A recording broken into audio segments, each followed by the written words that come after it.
Voilà, c'est maintenant l'heure de notre journal des sports et on va reparler du mercato des internationaux africains. Bonsoir Liselor. Bonsoir, et on a appris en fin de soirée, c'est le site Wisport sénégalais qui a annoncé qu'une rencontre décisive pourrait se tenir dans les prochains jours entre le président du club de Naples, Aurelio De Laurentiis, et l'agent de l'international sénégalais Kalidou Koulibaly pour un éventuel transfert. Alors qui de Manchester City ou du Paris Saint-Germain aura le dernier mot? On ne sait pas.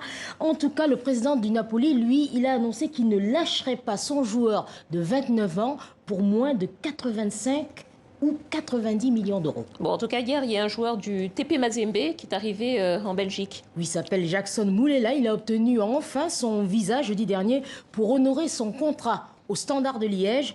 L'ancien attaquant du tout-puissant Mazembe s'engage pour 4 ans, un contrat avec une année en option pour cet international congolais de 20 ans.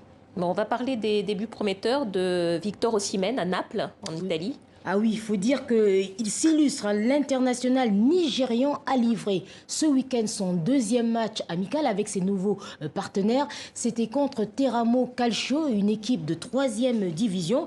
Il a inscrit un triplé comme il y a une semaine, 6 buts en 2 matchs. Alors c'est vrai que ce sont des équipes de 4e et 3e division, mais c'est tout de même très prometteur pour la Serie A qui va démarrer le 19 septembre prochain. Bon, pour ne rien changer, Liselor, on va parler encore de racisme dans le football, mais cette fois c'est en Chine que ça se passe. Oui, c'est la victime. Alors, il s'appelle John Merry. C'est un international nigérian de 27 ans, naturalisé camerounais.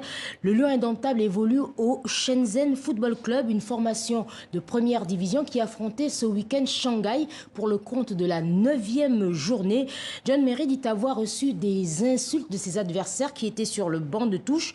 Et après avoir voulu s'expliquer avec eux, il a été finalement exclu et donc il compte ne pas en rester là. Il a demandé à son club, enfin lui et son club ont décidé finalement de déposer une plainte auprès de la Fédération chinoise de football. Bon allez, on va terminer avec le football féminin et ces déclarations d'un ancien gardien ghanéen qui se prononce en faveur d'une égalité salariale entre les filles et les garçons. C'est très attendu. Alors William Amamo, il s'appelle, il a évolué avec les Black Stars du Ghana entre 2008 et 2010 et il s'est prononcé sur une radio en faveur d'une égalité de rémunération entre footballeurs et footballeuse en sélection. Alors, je le cite, il dit « Il est temps que nous respections le football féminin.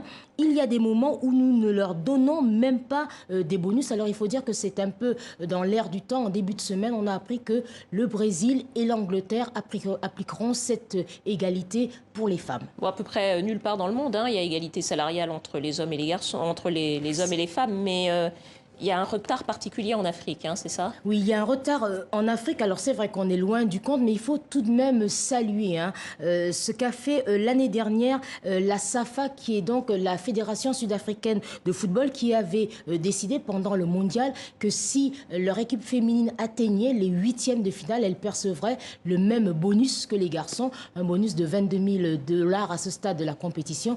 Donc c'est quand même une avancée encourageante. Ponctuelle, mais avancée encourageante. Merci beaucoup, Liselor. Merci. À la semaine prochaine.